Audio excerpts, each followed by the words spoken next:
तर ऐका मंडळी, मला एक तुम्हाला माझ्या आयुष्यातील किस्सा सांगायचा. आम्ही दोघी बहिणी होतो. आमच्या आई वडिलाला मुलगा नव्हता, ते पण खूप दिवसांनी झालो आम्ही. आणि आमच्या आईबापाची होती गरीब. आता दोघी पण बहिणीचं खूप चांगलं, तिला पुण्यात मला मुंबईत होतं. मग आम्ही माहेरी एकदा गेलो तर हापशावर पाणी भराय मी रोज जायचे. तिथे एक नवीन लग्न झालेली मुलगी यायची, सारखी माझ्याकडे बघायची. पण तिचं काय म्हणजे असं तिनं विचारलं नाही. मग एकदा तिनं विचारलं, म्हणजे काय हो तुम्ही कुठं आलाय, कुणाच्यात आलाय? म्हणलं ती बघ ती झोपडा आहे ना, मग त्या झोपड्यात आम्ही आलेलो आहे. तर ती कोण आहेत तुमचे, ते आई बाबा आहेत ते कोण आहेत तुमचे? म्हणलं माझे आई वडील आहेत.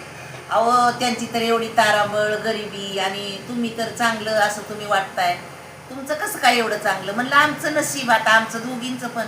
आणि त्या स्कूटीवर येतात त्या कोण आहेत? म्हणलं ती माझी बहीण आहे.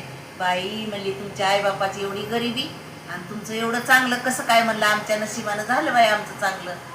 तर गावाला गेलं की मला सगळे म्हणायचे, फुलाबाई तुझी आता कसं तुम्ही म्हणता तुमची फॅमिली खूप चांगली, तुमची फॅमिली खूप चांगली, तसंच गावी गेलं की एवढे नटायचे मला, माझ्या मिस्टरांना, माझ्या पोरांना म्हणायचे किती तुमची मुलं, आणि साड्या 101 साड्या, असे बाया बघत राहायच्या आणि म्हणायच्या किती तुझं चांगलं झालं ग. आई बापाची गरिबी. तर माझे आई वडील म्हणायचे आम्हाला पांडुरंगाची साथ आहे म्हणून माझ्या पोरीचं चांगलं झालं. आणि कोण आलं की आमचं फोटो आमचं वडील दाखवायचं, म्हणायचे ही माझी मुलगी जावाई आणि ही माझी नातवंड. तर असं बघा लहानपणची आठवण, लहान नाही लग्न झाल्यावरची आठवण तुम्हाला सांगते.